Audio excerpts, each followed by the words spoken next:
Avant de commencer, dis-moi en commentaire, quel est ton plat de guerrier? Celui que tu mangerais juste avant d'entrer dans l'arène?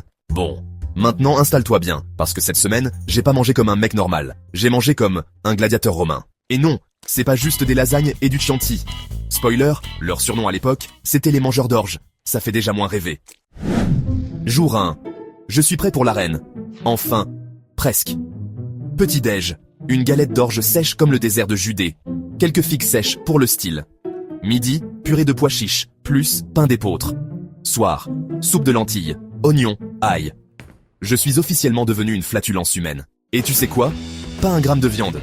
Les mecs s'entraînaient 6 heures par jour et bouffaient comme des végétariens sous stéroïdes. Jour 2.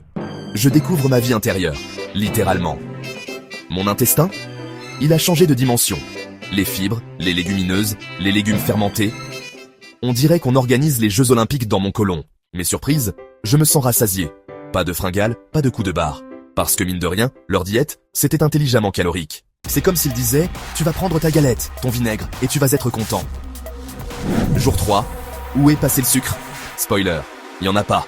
Le plus sucré que j'ai, c'est une date. Et encore, je la garde comme un trésor. Mais du coup, mon palais se réinitialise. Une figue, c'est une pâtisserie. Une carotte, on dirait un bonbon. J'ai même rêvé d'un flan au caramel qui me disait « Tu me manques ».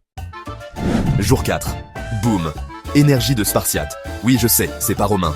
Je suis en pleine forme. J'ai l'impression que mon pancréas me dit merci. Pas de pic d'insuline, pas de crash.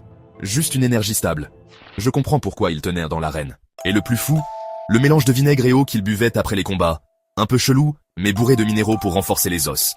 Un peu comme du Gatorade, version 52 avant Jésus-Christ. Jour 5. Je comprends un truc. Ce régime, c'est pas fait pour faire plaisir à ton palais. C'est fait pour te rendre fonctionnel, solide, résilient. Pas de sucre qui te manipule, pas d'ultra transformé qui t'endort. Juste des aliments simples, denses et efficaces. C'est pas sexy, mais ça marche. Jour 6. Est-ce que j'ai une carapace maintenant?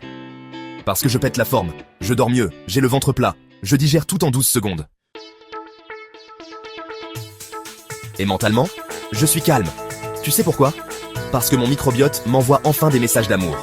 Les légumineuses, c'est leur plat préféré, faut croire. Jour 7, résultat et révélation bizarre. 2 kg de moins, ventre plus plat, aucune fringale, une digestion de rêve, et une nouvelle passion pour les pois chiches. Mais surtout, j'ai compris pourquoi les gladiateurs mangeaient comme ça. Ils avaient un besoin de puissance, pas de plaisir. Ils mangeaient pour combattre, pas pour s'évader. Conclusion. Est-ce que je vais continuer à manger comme un gladiateur? Non. J'aime trop le chocolat noir pour ça. Mais j'ai compris un truc. La simplicité alimentaire, c'est un super pouvoir. Tu manges moins, mais mieux. Tu bouges plus, mais sans souffrir. Et surtout, tu redeviens maître de tes sensations. Parce qu'à force de manger comme des empereurs décadents, on oublie ce que c'est d'écouter son corps. Et tu sais quoi? Les gladiateurs n'avaient peut-être pas d'appli de nutrition, mais ils avaient l'essentiel, une alimentation simple, puissante et efficace. Et ça, aujourd'hui, c'est une vraie arme secrète.